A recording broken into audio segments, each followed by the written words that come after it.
Bonjour à tous, Captain Juan à la barre, bienvenue à bord, petit micro, petit bonnet, on est bien. Aujourd'hui on va faire un tuto hardware complet, on va faire une image dans ce style-là que j'ai réalisé. Pour ce faire je vais utiliser Arnold, donc je vais aller assez vite sur la partie Arnold pour la simple et bonne raison que j'ai fait un tuto euh, sur tuto.com qui vient de sortir aujourd'hui, donc le 28. Vous avez 5 euros de réduction pour le prix de lancement. Et voilà, si le moteur vous intéresse, vous voulez améliorer un petit peu vos rendus, tout ça, je vous invite à suivre cette formation, pardon, qui est assez complète. En plus, je vous donne en fichier source quelques maps World Machine. Donc, il n'y a plus qu'à.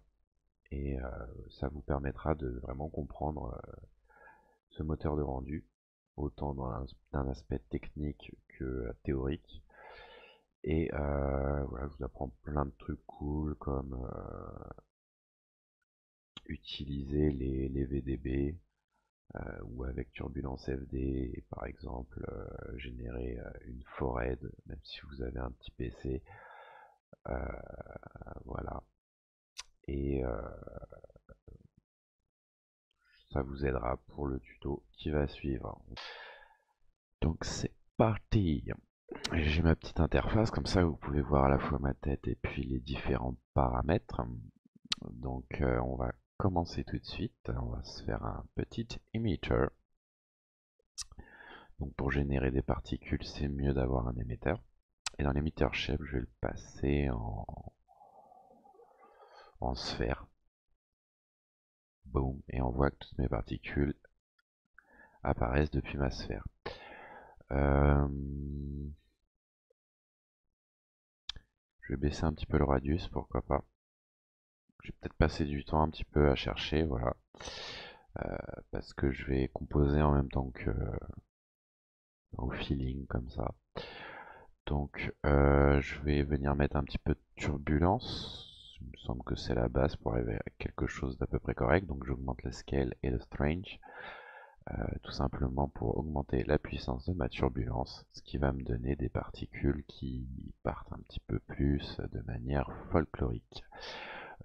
Les petits points verts, moi, ça me parle pas vraiment. Du coup, je vais utiliser un Trails. Et dans le Trails, en émetteur, je vais glisser mon émetteur. Et je vais dans Trail Length augmenter à 1000.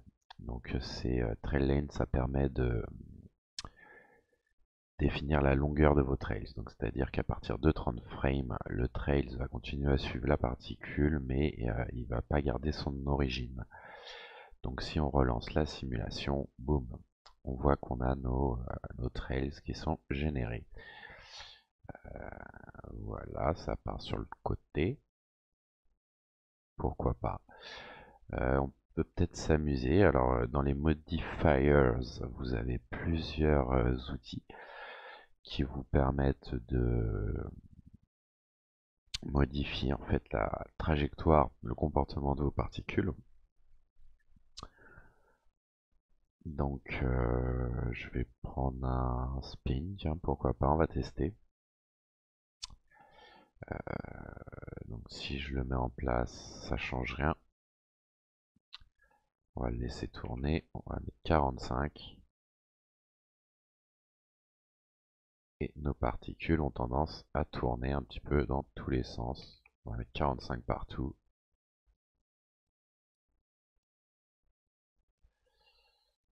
Ouais,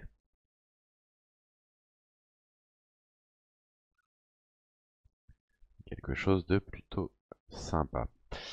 Donc je vais enlever les trails et je vais venir charger hop là, pas des sprites, un skinner.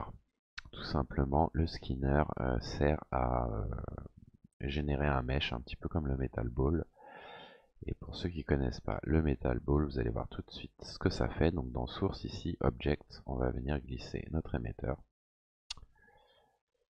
Et voilà, on a une jolie animation. Donc chaque particule va générer un mesh en fait, un petit peu comme le Metal Ball.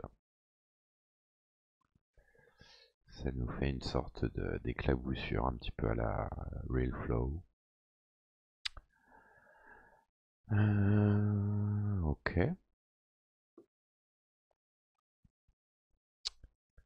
Qu'est-ce qu'on va pouvoir ajouter? On va se mettre une petite sphère. Grand classique.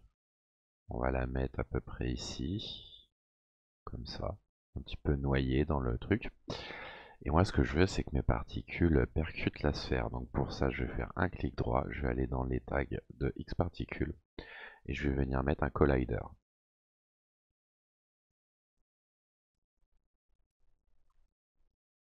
Et du coup, mes particules vont venir...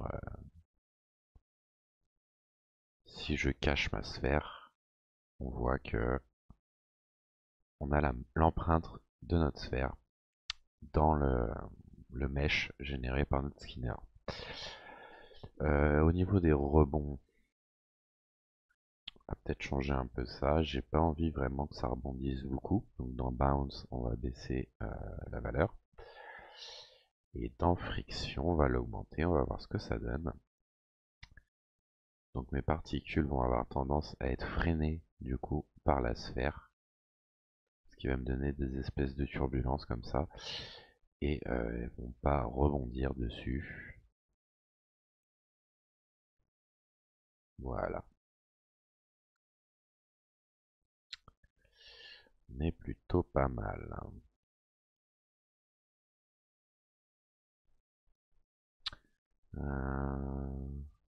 Qu'est-ce qu'on pourrait ajouter? De la répulsion, non. On va mettre un petit peu de variation. Il y a pas mal de variations en friction.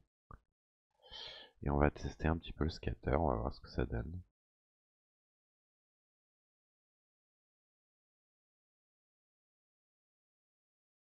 Ok.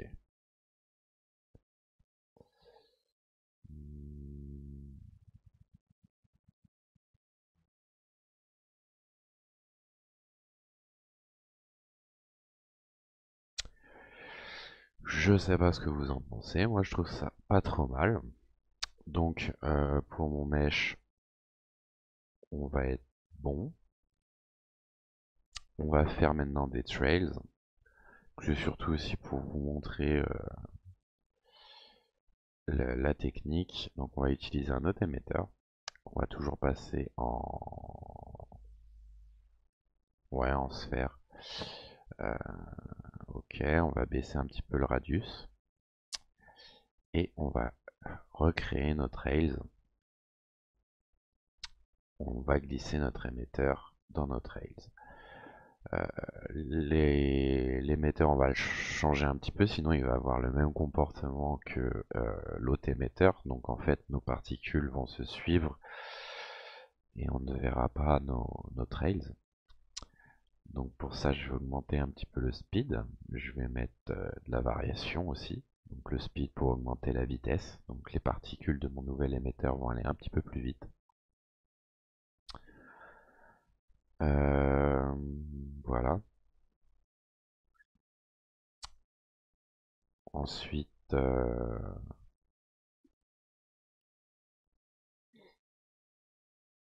on peut essayer un petit peu de wind, du vent. On va augmenter un petit peu sa force. On va augmenter un peu sa turbulence. Et on va voir ce que ça donne.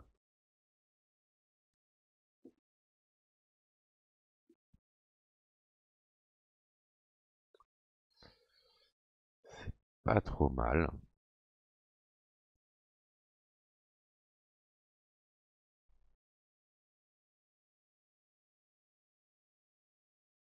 Ouais, on n'est pas trop mal. Donc, euh, voilà, je vais ensuite mes trails ici, ils n'ont pas de géométrie, donc ils vont pas se voir. Donc pour générer de la géométrie à ces trails, il va nous falloir une extrusion contrôlée. Et on va se prendre un N côté. Je l'ai jamais testé. Hop, on glisse le N côté dans l'extrusion contrôlée et on va glisser aussi notre trail, pardon, juste en dessous le N côté. Là on est dans du tray motion design. Donc on va mettre un rayon beaucoup plus petit, genre à 3 cm. Voilà.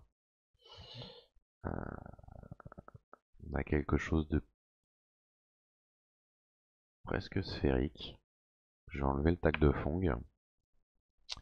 J'ai envie d'avoir des bords très nets. Ok.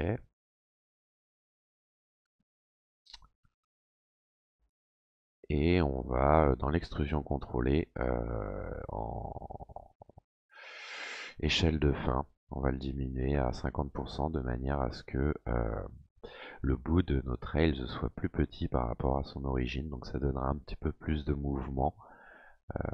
On aura plus la sensation que les trails se développent.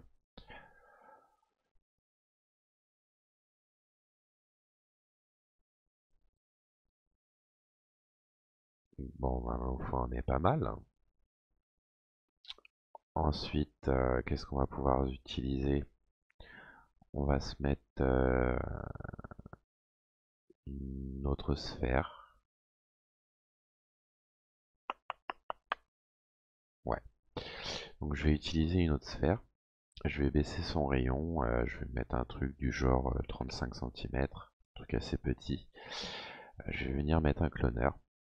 Je vais passer ma sphère en enfant du cloneur et je vais le passer en mode répartition sur grille.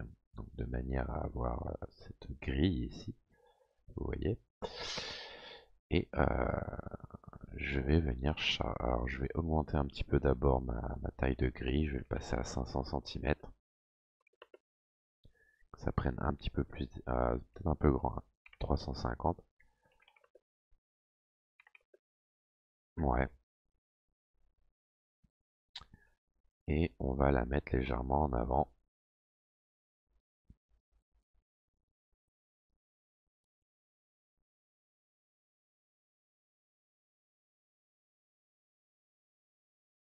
Voilà. Et on va ajouter un effecteur randomisation. On va pouvoir passer à 200 cm en position pour avoir un petit peu plus de randomisation dans la position. On va cocher échelle, échelle uniforme de manière à garder nos formes de sphère.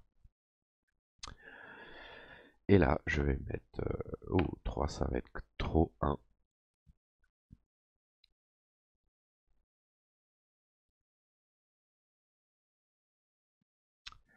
C'est pas trop mal, mais je vais passer ça plus derrière. Comme ceci.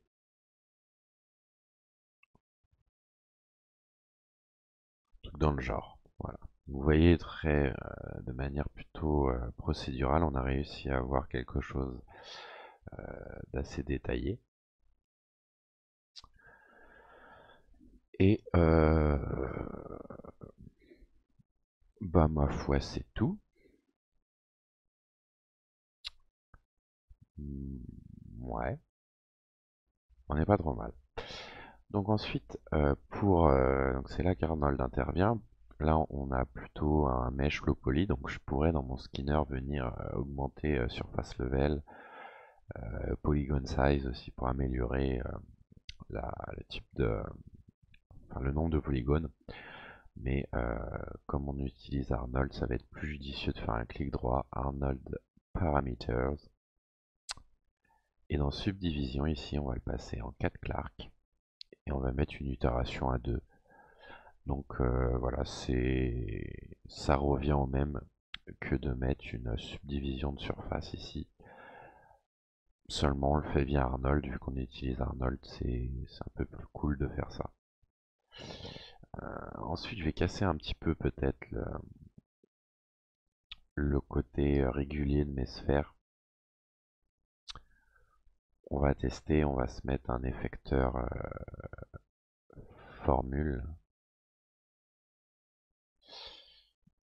qui se trouve ici. Et on va le mettre en enfant de la sphère. Et ma formule, je vais la baisser, disons 50, 50, 50.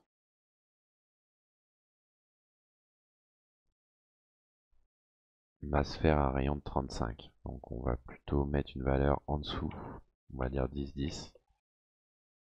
C'est à peine perceptible. 20. Ouais. Pas trop mal. Je vais créer une caméra parce que cet angle de vue me plaît bien. Et on va bosser un petit peu plus sur nos sphères, un peu plus précisément. Je vais rebaisser un petit peu à 15, 15, 15. Je vais peut-être mettre du 0. Donc, là, on a une modification qui est 1. Ok.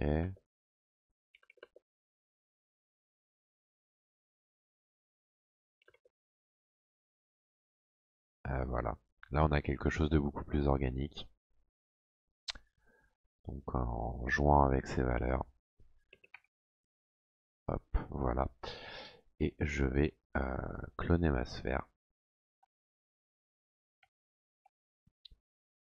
Et ici, je vais changer un petit peu mon effecteur en 90, on va se dire, et 20.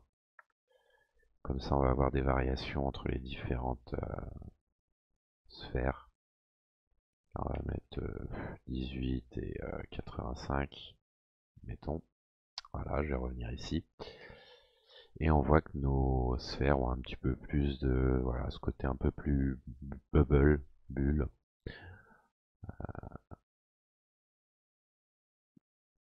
Plutôt intéressant. Ensuite, je vais baisser un petit peu la taille de mes sphères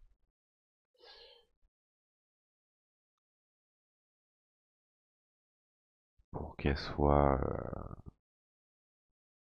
voilà, plus subtiles et garder vraiment la grosse sphère au milieu. Et on va se rajouter un petit solide platonicien qu'on va mettre un petit peu en background ici. Voilà. Je vais augmenter sa taille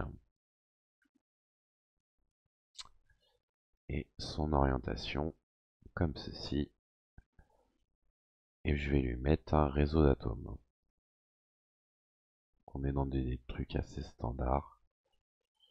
Et les sphères, ouais, je vais les mettre les sphères.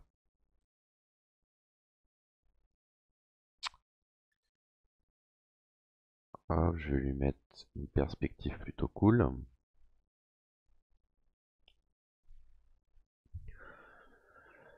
Comme ça.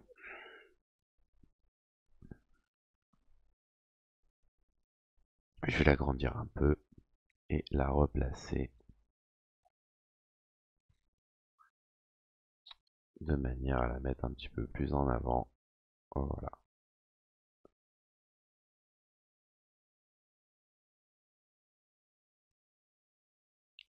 Comme ceci. Et je vais dupliquer ça.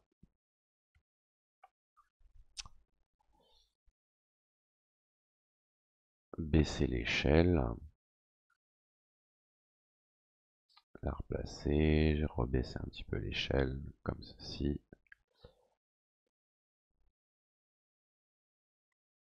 Voilà.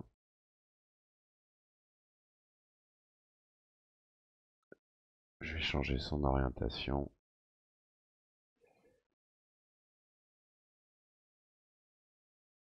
Voilà. Donc là, on voit, on a quelque chose d'assez assez complet. Euh, on va être pas trop mal. Donc, ensuite, ce que je vais faire,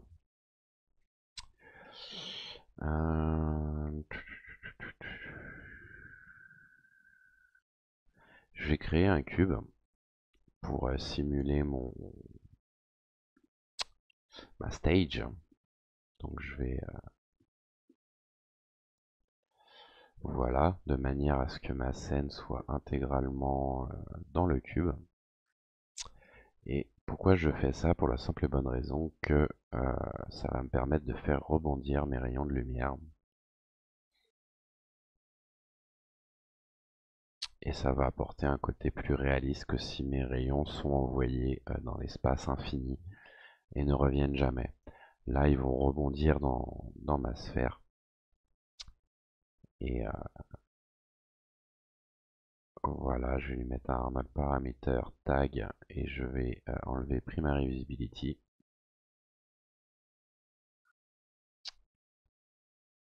Et je vais le cacher, voilà, de ma composition.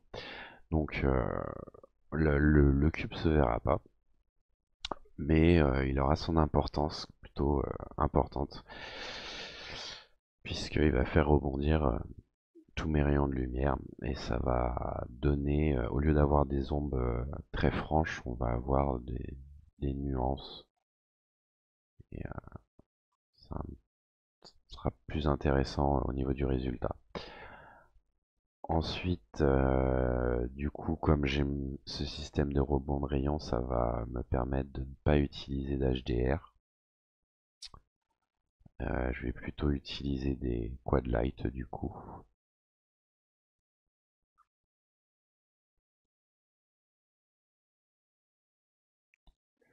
Donc je vais mettre dans le bon sens. Voilà, je vais agrandir un petit peu sa taille.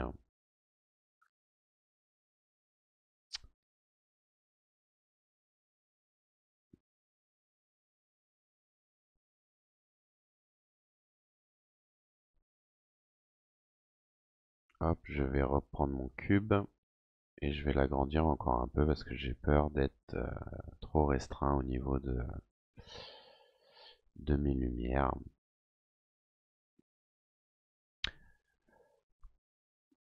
Donc voilà.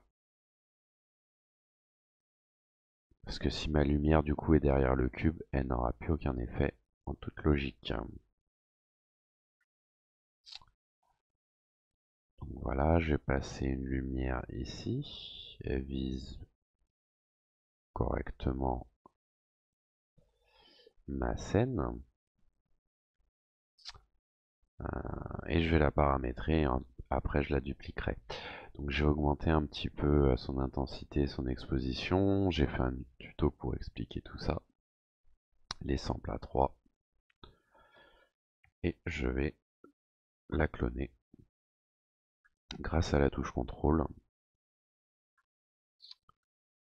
Contrôle plus un déplacé, rotation ou même mise à l'échelle, ça vous permet de dupliquer votre objet sélectionné.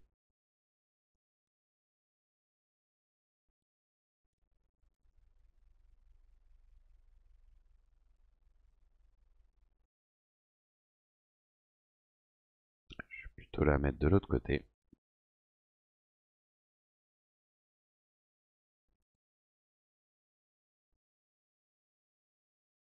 Comme ceci. On chignole un peu, hein, mais c'est quand même, on fait un artwork, donc on a envie d'avoir quelque chose de bien. Voilà, je vais faire un petit éclairage par en dessous. Là, ça va être plutôt un éclairage sur le côté. Et je vais mettre une troisième light, donc toujours avec la touche contrôle tout en déplaçant ma lumière. Et celle-ci, je vais mettre un éclairage un petit peu sur le côté et légèrement au-dessus.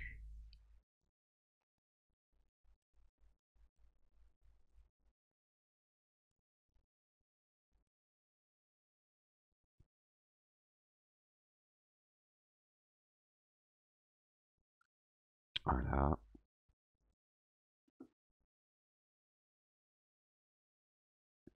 On vérifie qu'elle vise correctement ma scène. Voilà. Donc en général, je vous conseille de mettre au moins 3 lumières avec cette technique de lightning.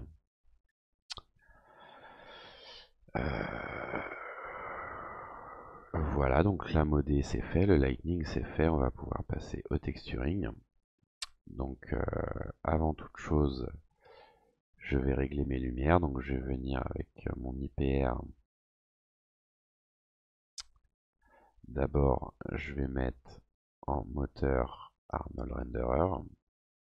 Je vais me mettre un bon format bien carré. Je vais laisser le sampling comme il est, c'est juste le redep. Donc je vais augmenter la diffuse pour avoir un peu plus de rebond de rayon. Donc là je vais en mettre deux. Et, et on va régler le lightning.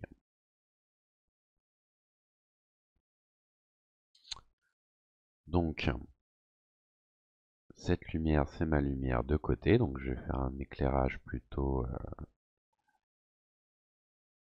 sur ce côté-ci.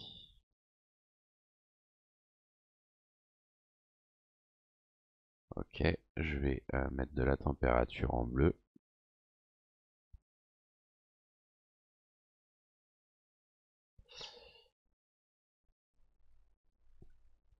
Voilà.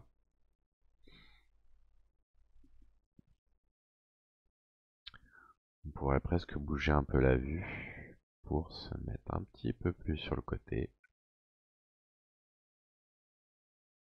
Comme ceci. Voilà. On a l'intégralité de notre objet. Pensez à cette petite croix au milieu quand vous vous déplacez, de manière à bien centrer votre image. Voilà. Ensuite, la lumière d'en bas, je vais lui mettre une teinte plutôt dans les tons rouges.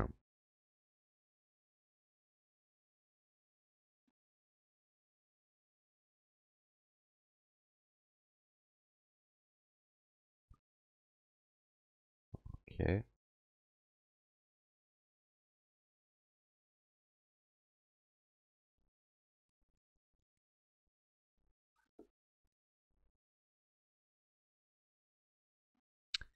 Et la lumière du dessus, on va l'augmenter aussi un peu.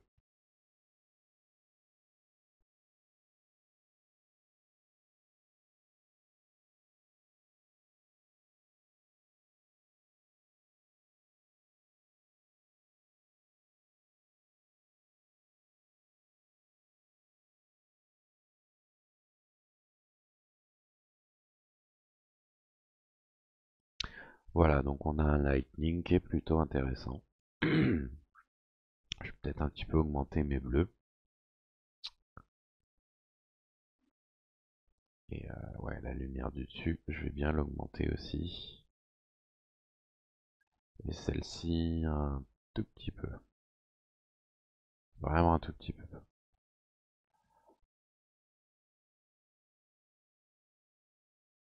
Voilà. Là, on a un joli lightning. Peut-être même la baisser un peu quand même.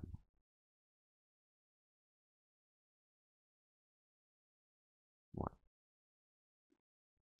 Je vais changer d'interface. Voilà, donc vous aurez pu accéder à ces paramètres là, mais c'est pas grave vu qu'on va passer au texturing. Je relance mon IPR. Voilà, on a bien notre teinte. Le bleu est plutôt sympa. Voilà. Donc, le texturing. Alors, on va se créer un petit Arnold surface standard. Et on va appliquer cette première texture à notre skinner. Donc, je glisse ici sur mon skinner. Clic molette. J'arrive direct dans le Network Editor. Et qu'est-ce qu'on va se faire? Pas mettre de subdivision de surface pour pas tuer trop mon temps de rendu. pourrait se mettre une petite couleur transparente, tiens, pourquoi pas. Donc dans le skinner ici, je vais décocher opaque. Donc dans mon Arnold Parameter Tag, je vais enlever la diffuse weight. Je vais réduire un peu ça. Je vais me mettre hop, comme ceci. Voilà. Pour mieux visualiser ma texture, et dans réfraction, je vais mettre ça à fond. Donc on a une texture transparente. L'IOR, je vais un petit peu l'augmenter. Voilà, d'avoir quelque chose d'assez fin. Et on va apporter du détail à tout ça. Donc je vais venir charger une image.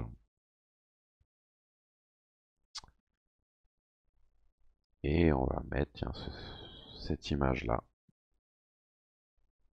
Donc c'est ce qui va contrôler en fait ma spécularité du coup. L'intensité de ma spécularité, donc elle sera pas uniforme partout, elle sera contrôlée par cette image. Et pour gérer un petit peu les niveaux, je mets un ramp float pour,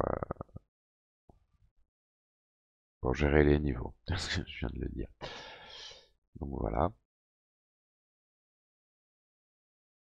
On a beaucoup trop de spécularité ici dans les zones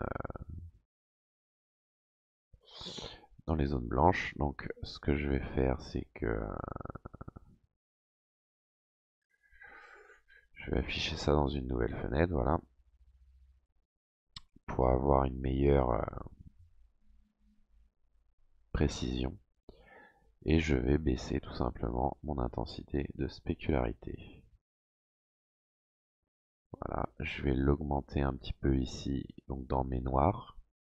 Donc, je vais griser un peu mes noirs de mon image, ce qui va me donner de la spécularité et bien partout. Et dans mes highlights de spécularité, on va baisser ça, disons, entre 8 et 9, plus proche de 8. Voilà, comme ça. Ensuite, on va prendre un autre ramp float et une autre image qui, elle, va s'occuper de ma roughness. Je vais prendre une image comme ça, donc avec une plutôt forte dominante blanche, assez claire. Et je vais glisser ça dans la roughness.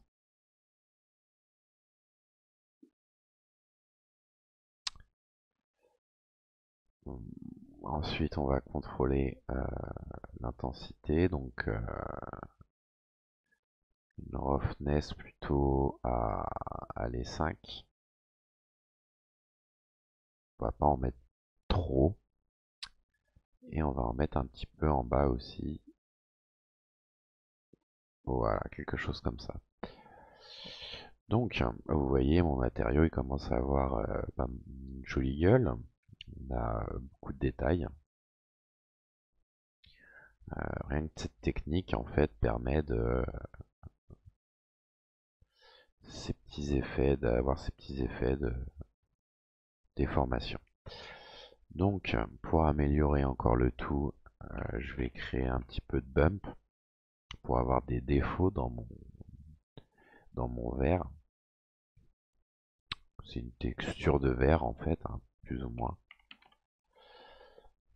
Assez motion design, quoi, très abstraite, mais voilà. Donc je passe mon standard dans shader de la bump. Je glisse mon bump dans le beauty et mon noise. Je vais le mettre dans mon beauty pour visualiser un petit peu mieux ce qu'il fait. Donc je vais mettre légèrement de distorsion. Voilà. Et je vais augmenter ça, disons, hop là, 20-20. Encore plus 50-50. Voilà, un très léger détail comme ça. Et lorsque hop, je mets ça dans Bump Map. Donc pareil, il y a toujours le tuto qui vous explique vraiment comment ça fonctionne tout ça. Et on voit que mon intensité de bump est un petit peu trop élevée, donc je vais la passer à, disons, 0.2, on va voir. C'est encore un petit peu fort. 0.1,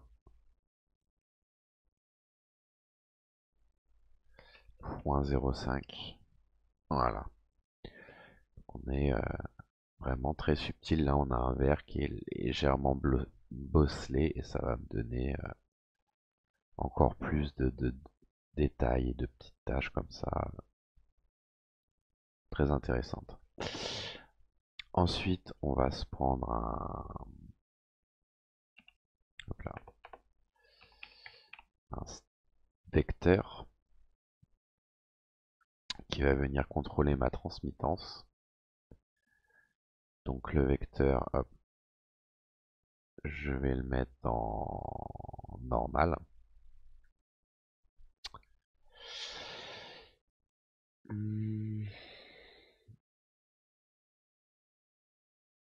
NF, ouais, on va regarder comme ça. Et on va prendre un multiply.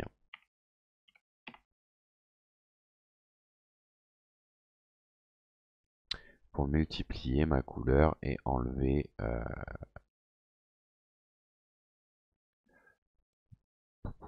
on va enlever le bleu par exemple. Hop. Enfin, on va garder le bleu, pardon, ou le vert, ou le violet. Le vert plutôt. Ouais. Donc pensez bien à mettre dans le beauty toujours là où vous en êtes rendu, ça permet de bien visualiser. Donc on voit que mon effet crée une sorte de dégradé. Ensuite, si je mets un ramp RGB, parce que bon, les couleurs sont pas terribles. Donc voilà, il va utiliser ces informations-là pour les recolorer. Voilà, comme ceci. Et ensuite, euh, je vais mettre un léger bleu comme ça. Bon, les couleurs, on verra ça après. Le détail. Hop. On va se mettre un clic droit hein, pour activer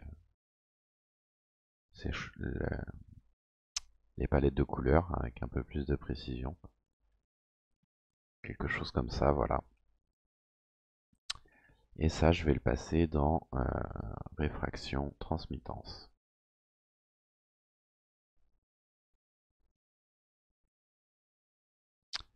Et donc, si on regarde le résultat, waouh! Alors, on a beaucoup trop de dégradés. Ça fait pas terrible, hein. Donc,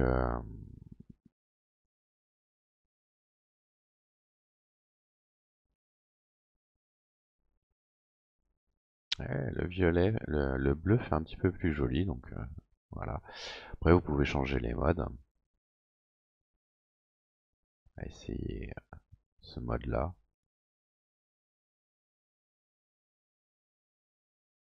Ok, donc c'est plus ou moins le même effet, sauf si je change bien sûr. Voilà. Ça c'est pas mal aussi.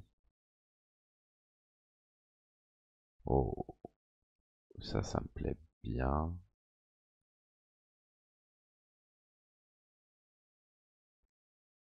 Uhum.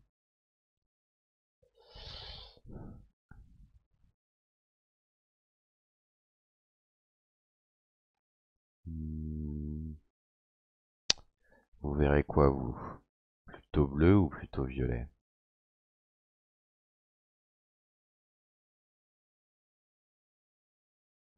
Hmm.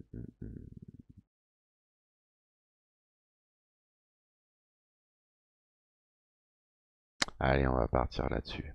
On a à la fois du bleu et du violet. Donc voilà, il nous reste quoi dans la réfraction? Pas forcément cocher Fresnel comme IOR, c'est un petit peu plus intéressant. Et Use Environment pour l'exit color. Voilà.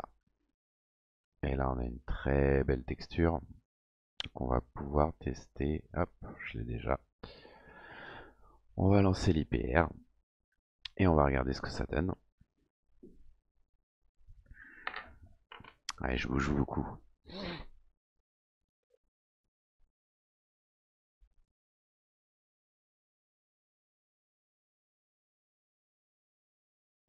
C'est pas mal. Je vais sélectionner une zone.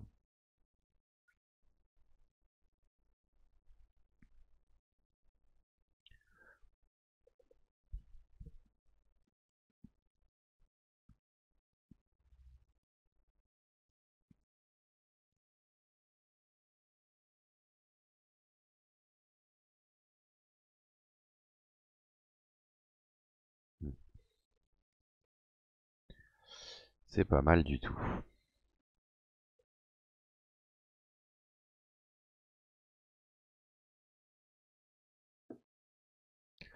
Ensuite, on va se créer une texture maintenant pour les trails. Pareil, on se crée un Arnold standard. On ouvre dans une fenêtre. Et oups, clic molette. J'essaye de prendre l'habitude. Voilà, on se met bien.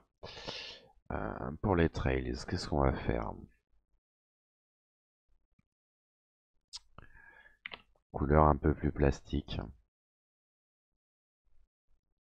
Donc même système, on va utiliser des images pour contrôler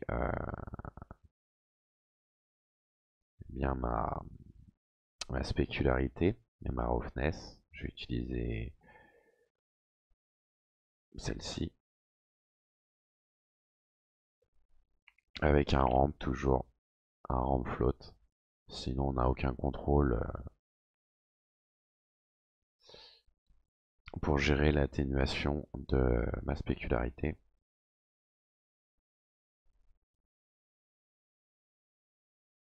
Voilà, on va baisser un petit peu à 8. Un petit peu encore à 7, 5. Ouais, voilà.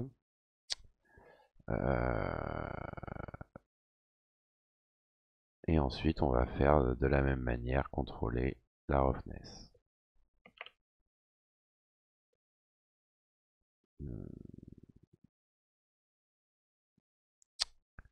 Je vais utiliser une texture, celle-là, un peu plus sombre.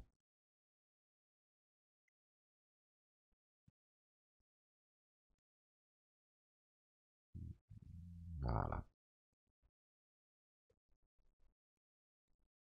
Et donc pareil, on contrôle donc aux alentours de 4. Et on va augmenter un petit peu ça. Voilà. On va augmenter ça. Là, on a pas mal de détails qui commencent à arriver. Toujours même système, un petit noise avec une bump. Parce que j'aime beaucoup le détail. Hop là. J'ai le micro dans la barbe. Donc une bump map. Hop. Non, c'est l'inverse. Donc le noise en bump map. Le standard en shader. Tout ça dans le beauty. Et on va mettre les mêmes paramètres. Distorsion à 1. Et là, on va se mettre à 0.05. Un petit peu plus. À 0.1. Ouais. Ensuite, on va s'occuper de la diffuse. Donc pour ceci, je vais venir charger une image toujours. Je vais prendre tiens, celle-ci. On va prendre un flat pour générer des couleurs.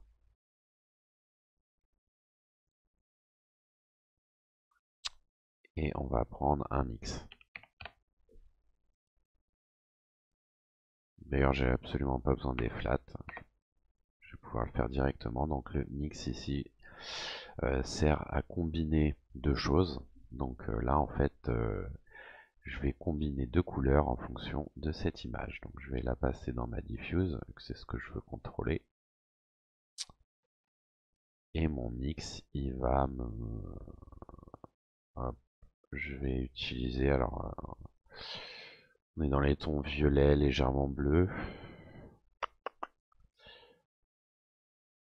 On va essayer des tons orangés, orange, vert. Ouais, un petit peu rose comme ça. Voilà, violet, ouais. Ok. Et on va aller plus dans du rouge.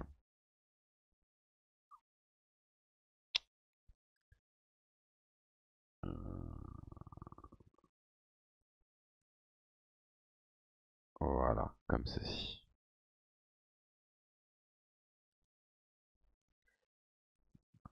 Ouais, je suis pas très satisfait de ce violet. Je vais essayer un violet un peu plus sombre. Ouais, voilà, comme ça.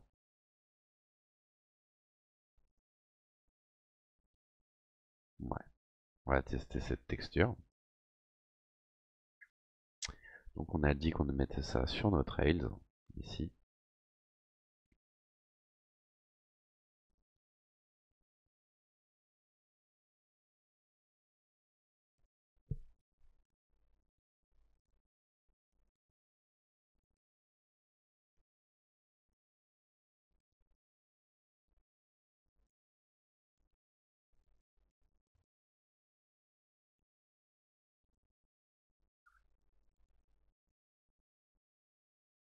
Ça se marie bien. Après, bon, bah, c'est le bump map, on va pas vraiment le voir. Mais c'est pas grave. Et je vais dupliquer cette texture. Et je vais juste changer la couleur. Je vais mettre quelque chose de beaucoup plus sombre.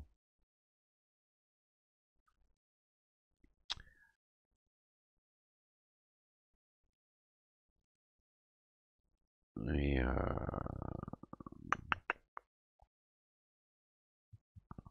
tirer un petit peu. Hop. Je garder la saturation. Quelque chose comme ça. Voilà.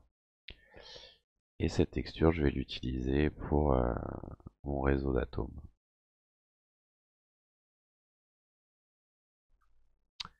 Voilà.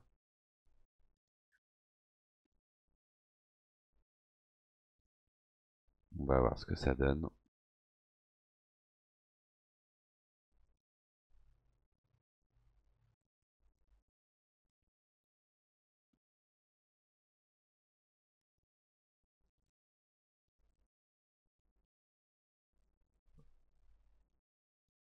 C'est pas mal. On va voir nos petits effets ici de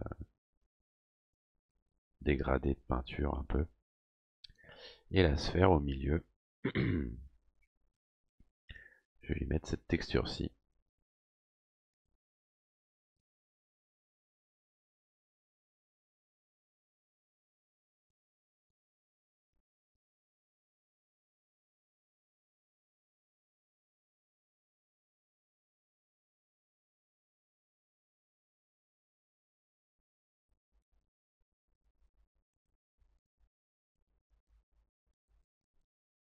Ouais, c'est pas mal. Ensuite, on va créer une nouvelle texture pour mes petites sphères. Euh, donc là, je vais pas mettre de spécularité, je vais faire un peu un truc plastique mat. Donc je commence tout de suite avec le bump.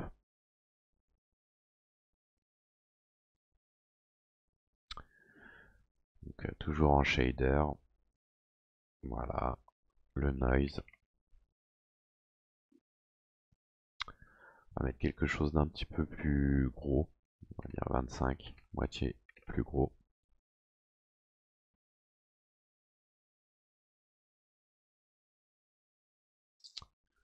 Hop, voilà, on va le passer en point 1.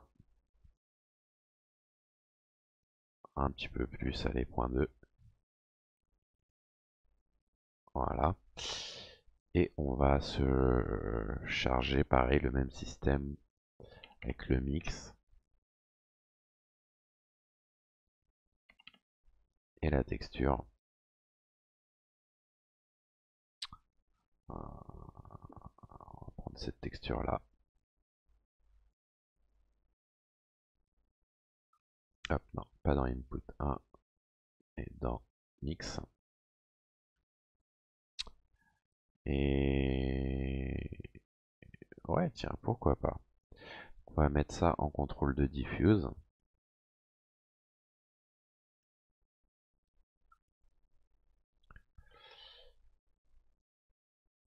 Alors, qu'est-ce qui va pas? Ah oui, c'est noir.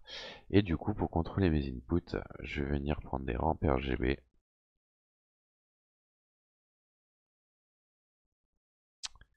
Et des images. Donc une image plutôt à tonalité blanche, comme celle-ci. Tout simplement pour avoir un maximum de couleurs, pas trop de dégradés. Je vais prendre celle-ci, c'est pas la même, non.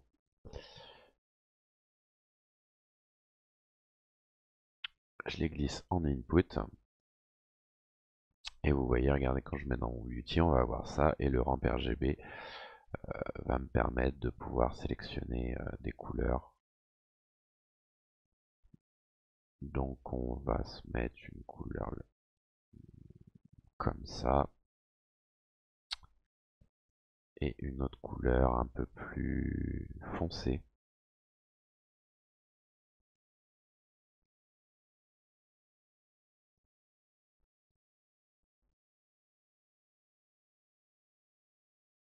Ouais, comme ça. Et l'autre, on va mettre euh, les tons un peu plus violets.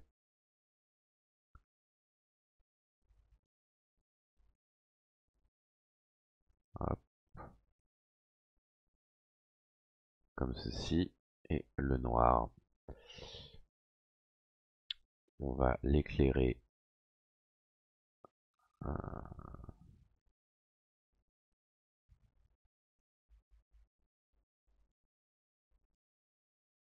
comme ça. Ouais, voilà. Et on va glisser ça dans les inputs. Donc input 1 et input 2. Et vous allez voir. Ouais. Donc on va prendre un ramp float pour contrôler mon mix. Donc on a bien nos deux couleurs qui se mixent là. Seulement l'input 2 on le voit quasiment pas. Donc on va le faire ressortir légèrement. Voilà.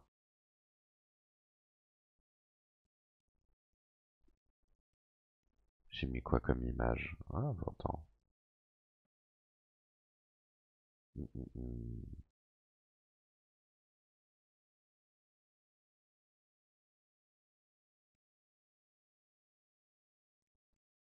Voilà. Là, c'est pas mal. Du coup, on va regarder ce que ça donne avec tout le reste. C'est plutôt pas mal. Euh,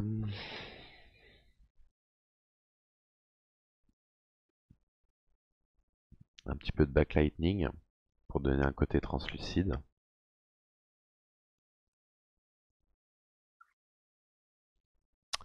Et on va se mettre une spécularité. On va baisser la roughness. On va augmenter aux alentours de 0.8. Comme ça. Et on va mettre un Fresnel. Et du coup, dans la réfraction, même s'il n'y en a pas, on met Fresnel as IOR. Et on augmente un petit peu l'IOR. Un tout petit peu. Voilà, comme ceci. Ouais.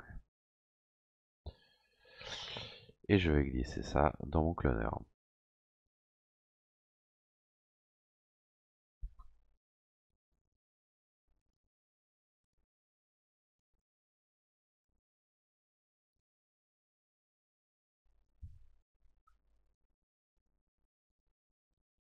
Ah oui.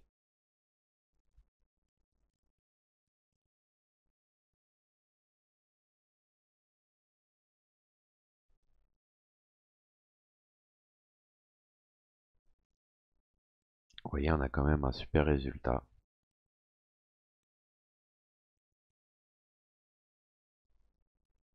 Ouais, c'est très joli. Donc maintenant on va s'attaquer au background. Je vais créer un arrière-plan. Je vais créer un Arnold surface flat que je vais mettre sur mon arrière-plan. Et je vais venir, hop, j'essaye de prendre l'habitude, hein, vous voyez, hop, voilà, clic molette. Je vais venir mettre un... Ça pourrait être intéressant de venir combiner un noise. Donc, bon, on va d'abord prendre le ramp float, le ramp RGB, qui va venir contrôler ma couleur.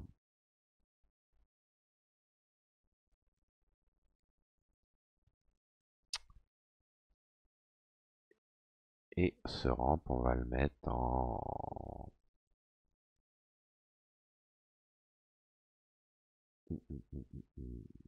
Allez, ouais, diagonale.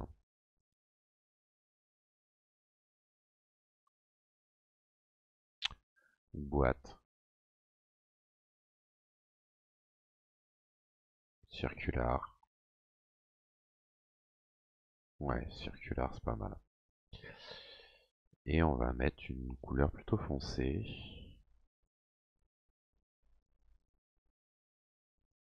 Un petit peu moins saturée.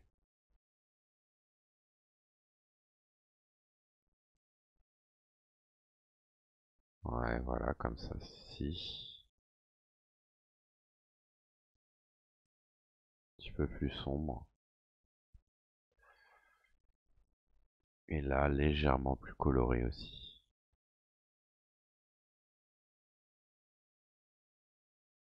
Voilà. Donc c'est bon pour la partie C4D. Je vais augmenter du coup mon sampling. Donc je vais passer ça à 4. Et c'est tout. Je pense que ce sera bon. On se retrouve pour la partie After Effects. Donc on se retrouve pour la partie finale post-production.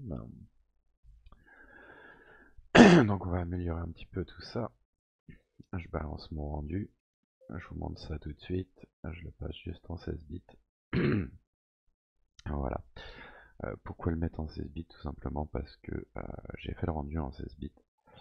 Et c'est pas par souci de cohérence, c'est tout simplement pour avoir plus d'informations au niveau des couleurs.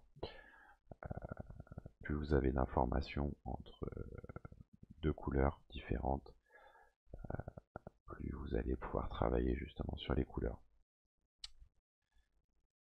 Si je me suis bien fait comprendre, par exemple, si vous travaillez en 8 bits, vous avez deux gris différents. En 8 bits, ça va être le même à l'écran. En 16 bits, ça va être deux gris différents.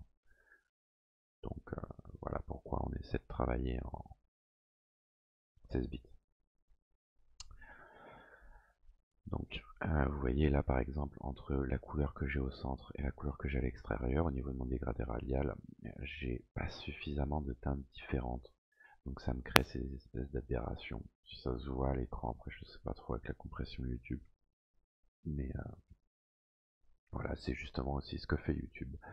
C'est-à-dire qu'il diminue les plages de couleurs et on perd toutes ces nuances. Et nous, notre but en post-production, c'est d'apporter un maximum de couleurs différentes dans notre image. On va vraiment lutter pour que les pixels aient leur teinte spécifique et tout, ce sera beaucoup plus joli. Donc j'ai mis ma composition principale, j'ai ma profondeur de champ. Donc j'ai une formation sur tuto.com sur Arnold. Et si vous voulez gérer vos multipass, parce que j'ai utilisé un petit tricks, il vous faudra la formation. Sinon, vous aurez une image toute blanche et ça va être inutilisable. Je suis bon vendeur, hein. Donc, je crée un calque d'effet et je vais venir charger mon Frischluft. Si vous avez suivi les autres tutos, vous commencez à l'avoir l'habitude. Si c'est le premier que vous regardez sur cette chaîne, eh bien, on utilise Frischluft en fait pour créer de la profondeur de champ. Donc en photographie, c'est revient à faire un focus. C'est-à-dire qu'on va choisir un point de focus qui va être net et les objets environnants qui vont être plus loin ou plus proches vont être floutés. Ça va concentrer le regard sur quelque chose de spécifique. Moi, je veux que le regard il se concentre sur ma sphère ici. Oui, je vais pas trop montrer en détail le rendu. Vous voyez, on a bien nos bumps ici, crée des petites nuances. On va voir avec les multipass, c'est plus parlant. Et donc voilà, je charge dans mon def layer ma zipass. J'enlève l'œil parce que même s'il est invisible, le calque est invisible, After Effects va quand même calculer le truc au rendu. Ça sert à rien. Je vais gagner une demi-seconde en faisant ça, c'est cool. Je vais choisir mon point de focus ici, donc ça va être sur ma sphère, et je vais commencer tout doucement à 5. Et là, je vais regarder ces trails qui sont plus loin. Celui-là aussi, on peut pousser à 15.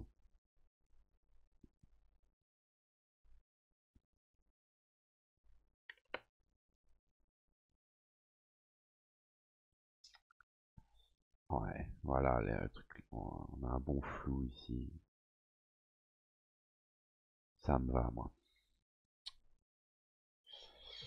Donc voilà, ensuite on va prendre la spécularité. Donc pourquoi je mets mon... Hop là, hop. Pourquoi je mets ma Frischluft dans un calque d'effet? Tout simplement pour que le flou soit prenne en compte tous les calques qu'il y a en dessous. Si je le mets dans ma composition ici, enfin dans cette image, les calques qui seront au-dessus n'auront pas, enfin la profondeur de champ n'aura pas d'incidence sur les calques qui sont par-dessus. Et ça peut créer des petits glitches pas terribles. Donc voilà, ma spécularité, je vais lui mettre un Starglow. C'est ma recette perso. Vous voyez, ça fait des petits jets de lumière comme ça, petits éclats. Je vais prendre un preset. Donc plus vous baissez dans la liste, plus le truc va être subtil. Donc je vais prendre un truc semi-subtil. On peut pas faire plus subtil que du semi-subtil. Le scope, non. Ouais, voilà, les tons bleus, violets, c'est nickel. Hop, je le passe en écran. Et boum. Ensuite, on passe à la spécularité émise par le secondaire. Pareil, une formation qui explique tout ça plus distinctement. Par contre, dans la formation, j'ai pas expliqué comment utiliser cette multipass en post-prod. Enfin, bon, après, voilà, vous faites comme vous voulez, hein. Moi, c'est juste ma recette à moi. Moi, je mets de la teinte et de la saturation et je viens augmenter très légèrement. Bon, on va mettre un petit peu de manière abusée pour avoir une bonne nuance de couleur, ma saturation. Ensuite, je le passe en écran. Donc voilà, je fais toujours comme ça. Je bosse d'abord sur ma multipass. Une fois qu'elle me paraît plutôt bien, je change le mode de fusion pour l'intégrer au reste. Et ensuite, je vais baisser l'opacité aux alentours de 55. Voilà. Voilà, ça vient m'apporter un peu plus de couleur, mais dans les rayons secondaires. Donc c'est très détaillé. Ensuite, la réfraction. Donc c'est nos trucs transparents qu'on avait créés. Voilà, on a de jolis détails, vous voyez. Enfin là, il n'y a pas un pixel qui est pareil. Et je vais lui mettre ouais, de la lueur diffuse. Je compose au feeling, hein, tout le tuto là je le fais vraiment au feeling. Je vais baisser le seuil. Donc plus le seuil est élevé, plus la lueur diffuse va être appliquée sur les highlights, quoi. Donc c'est-à-dire les pixels vraiment avec une forte concentration de blanc et de couleurs saturées. Donc plus je baisse le seuil, plus j'autorise la lueur diffuse à s'appliquer sur des pixels un peu plus noirs. Je pense que je vais la mettre à 30. Voilà. Et je vais augmenter le rayon à 20. C'est un petit peu trop à 15. Et je vais mettre à 1.5 l'intensité. Voilà. C'est stylé. On passe en écran. Boum. Et là, on a vraiment plein de petits détails. Du coup, l'image est vraiment cool, quoi, parce que bon, si vous y connaissez pas trop, vous dites ah tiens c'est joli, mais si vous connaissez, vous allez regarder en détail, vous allez dire tiens c'est cool, il y a des réflexions de lumière, des petits scratchs, des petits bumps, il y a plein de choses. Pour un motion designer, c'est intéressant d'avoir tout ça. Ensuite, on va passer à la partie colorimétrique. Donc colorimétrie. Du coup, je le mets au-dessus de depth of field, profondeur de champ. Et on va commencer habituellement avec la luminosité et contraste. Je vais augmenter très légèrement ma luminosité pour que ce soit un petit peu plus scintillant. Après, je vais essayer de ne pas avoir trop de pixels blancs pour pas cramer mon image. Ensuite, je vais décontraster un peu ou contraster.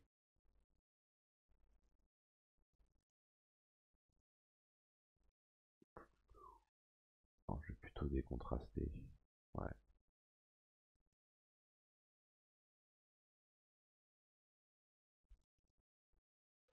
Non, je vais mettre du contraste et je vais baisser un petit peu la luminosité.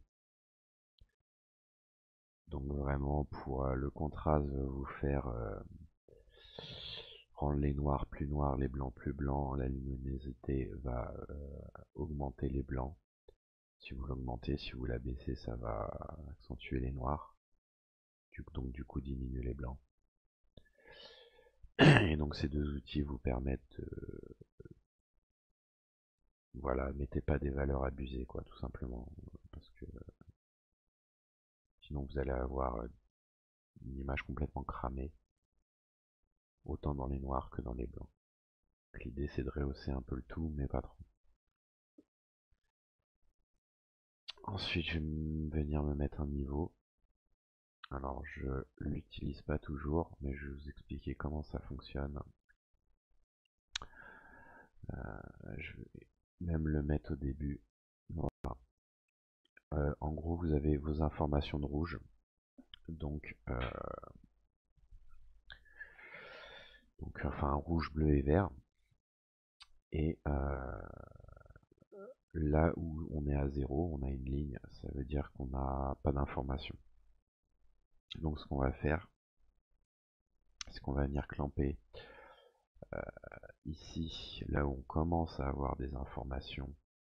On va clamper ce curseur. Et ainsi on oblige After Effects du coup à créer un dégradé de rouge à partir de là, et pas à partir de là où il n'y a pas de valeur. Donc on va avoir plus de nuances de rouge différents. Et ça revient à ce que je disais, notre but en colorimétrie, c'est d'avoir un maximum de nuances différentes. Là, j'ai une toute petite highlight dans le bleu, je vais le baisser, on va voir ce que ça donne. Ouais. Vous voyez, on passe d'une image assez fade à quelque chose de plus qui me crame un peu mes trucs quand même.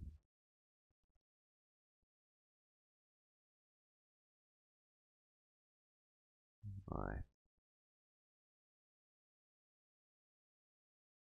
non, ça va. Avoir un maximum de nuances du coup. Voilà, je crame un petit peu, mais ça va dans le thème de l'image. Vous voyez là, j'ai beaucoup trop de blanc dans cette zone-là et dans cette zone-là. Mais c'est pas très grave.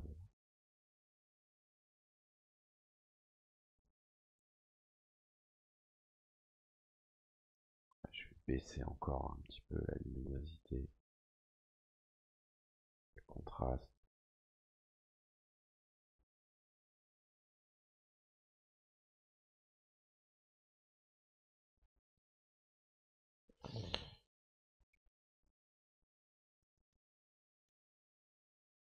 Ouais, si, ça va. Ensuite, on va jouer un peu plus sur les couleurs. Donc pour ça, je vais prendre une teinte et saturation. Je vais augmenter légèrement la saturation, tout doucement.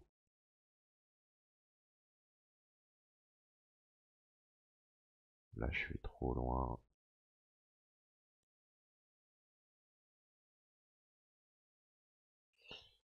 Hop.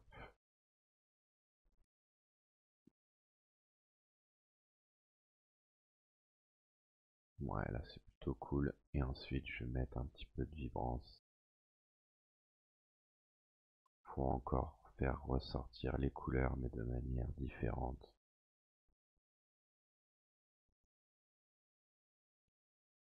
Voilà. Donc au final, mon calque, vous voyez, on met une image assez fade et là, boum, ça pète. Ensuite,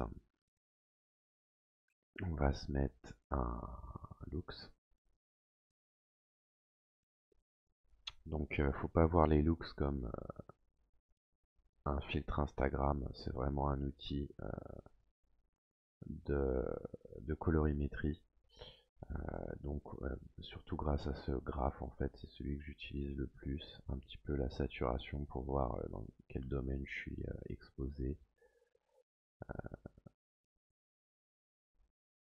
Vous avez la mémoire des couleurs, donc on voit que le rouge est surtout là. Donc pour vous expliquer ce graphe là, en fait c'est un genre de dépliage de votre image par rapport à la couleur. Si vous regardez bien, vous avez des petits traits qui correspondent à nos trails. Euh, Ici on a un petit décalage là aussi, mais celui-ci est plus grand que celui-là dans tous les cas, que ce soit pour le rouge, le vert et le bleu, tout simplement parce que voilà, on a ici plus de nuances de couleurs dans cette zone là qu'ici, de fait que l'image est décalée. Donc en fait ça correspond à mon image. Et ma sphère là, c'est le trou qu'il y a là. Donc si vous vous attardez un petit peu à ce graphe, vous faites plusieurs rendus, vous allez commencer à pouvoir le lire. Là j'imagine que pour vous c'est que des genres de tâches un peu bizarres, mais en réalité c'est pas n'importe quoi, c'est vraiment mes couleurs qui correspondent à mon image de manière spatiale. Ce qu'il faut savoir, c'est que si vous clampez trop au niveau de 0 et au niveau de 1, vous allez commencer à saturer en fait votre image.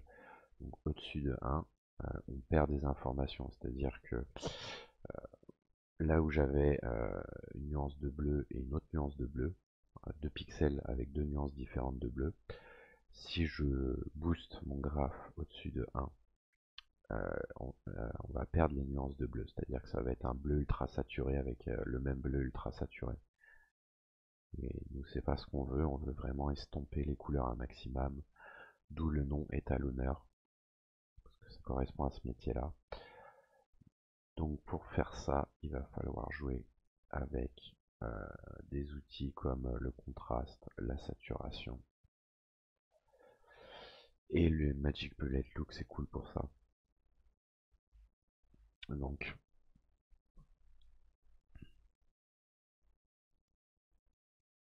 je vais essayer de faire ressortir un petit peu mes rouges et diminuer mon vert. Donc là, je vais me mettre en vert. Et je vais essayer de... Hop là. Vous voyez, tout de suite, si je mets une valeur abusée, donc là, je commence à avoir un graphe qui dépasse. Donc boum, je crame mes couleurs. Là, on n'a plus du tout aucune nuance. Mes bleus, on voit qu'ils dépassent. Et on perd les nuances de bleu. On commence à perdre les rouges. C'est une catastrophe. Donc le but, c'est de rester dans ma zone. Et du coup, si je le mets à 0, on a exactement les trois mêmes graphes. Et du coup, bah, si vous avez autant d'absorption de couleurs dans les trois channels, donc le rouge, vert, bleu, bah, vous avez une image en noir et blanc, en toute logique. Parce que la couleur la plus présente, non, la moins présente, c'est celle que vous allez voir. Donc, je peux me permettre d'augmenter un petit peu, voilà.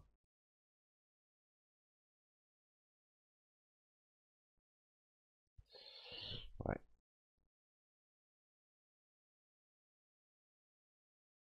j'ai un peu tassé mon truc. On va essayer avec cette saturation là. Donc là, on va plutôt décaler le rouge.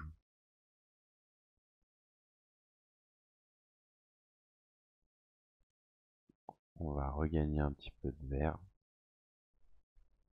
Parce que là, on a choisi la couleur verte.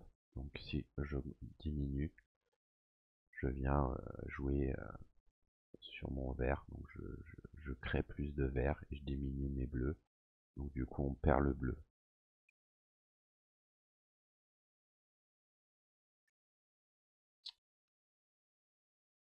Je vais me mettre plutôt comme ça. Donc il faut vraiment regarder son image, le graphe, sa valeur. Et là, j'ai décalé le rouge et le vert. Vous voyez que du coup, on a la teinte vert qui apparaît. Un petit peu mieux. Ça me paraît pas mal. Je vais mettre des effets de post-prod, genre, non, de lens. On va se mettre un soft edges pour mettre un petit flou autour de tout ça. On va diminuer l'intensité. On va augmenter la qualité. On peut augmenter un petit peu l'intensité. Voilà.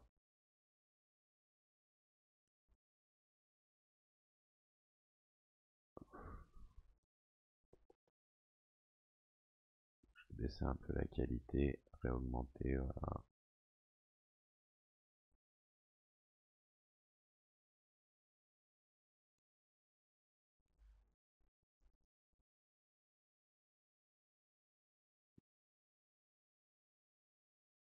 Centrer ça plus vers là.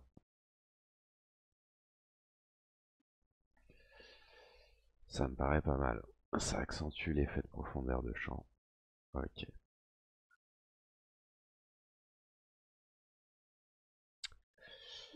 Et je vais baisser l'opacité de tout ça à, disons, 75 pour retrouver un petit peu mes teintes d'origine. Donc là, les deux calques vont se mélanger.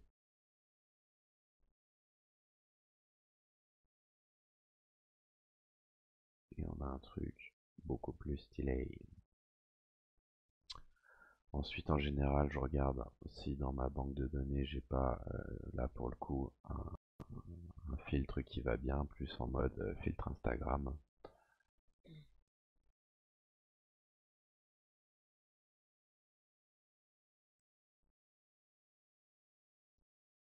Donc ça c'est des trucs que j'ai fait.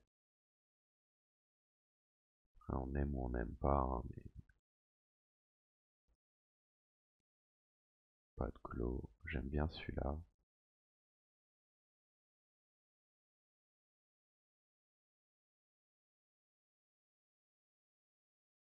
Ou celui-là. Le couleur filter en moins. Le sky filter en moins. Au final, on a juste du pop. Je vais mettre dynamic color. Celui-là, je vais enlever. Non, je vais laisser comme ça. Et je vais baisser l'intensité fortement. Genre à 45%.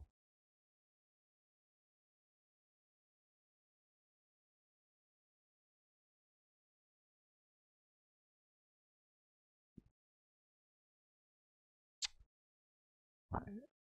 Je vais enlever le. J'ai quoi? Qu'est-ce qui me crée cette aberration? Le lens distortion, voilà. Ça, je vais l'enlever. Et l'aberration chromatique. Ouais, je vais l'enlever aussi. Ouais. Oh là là.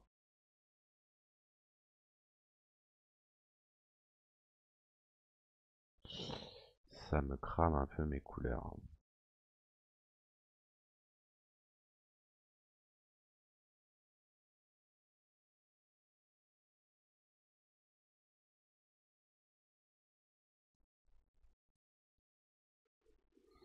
Voilà. Ensuite, on va créer un autre calque d'effet. Et enfin, on va se mettre notre grain. Ajout de grain. Hop. Résultat final. Au pif, celui-là.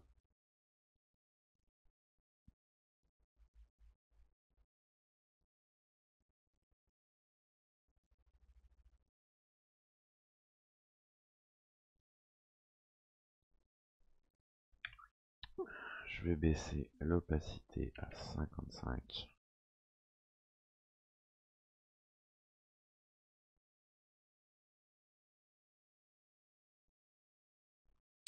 Plaît pas trop.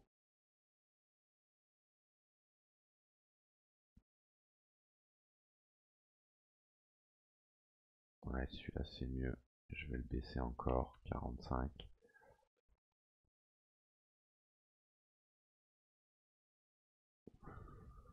35.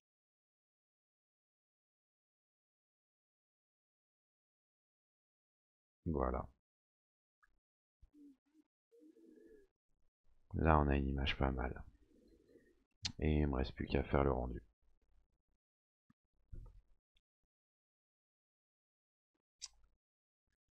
Donc voilà, le tuto est fini. J'espère que ça vous aura plu et que ça vous aura servi. Si vous avez des questions ou que vous êtes curieux dans l'univers de la 3D, je vous invite à vous inscrire sur MD Community. On vous acceptera avec plaisir. Bienvenue à Bilal et à Seven et à Alexandre. Je vous invite à faire un petit tour sur ma page Instagram.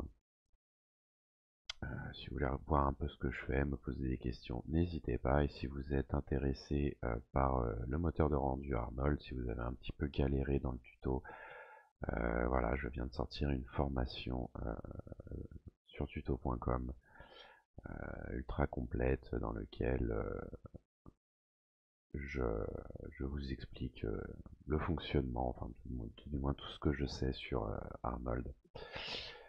Et voilà, vous allez pouvoir avoir une totale indépendance. Ciao.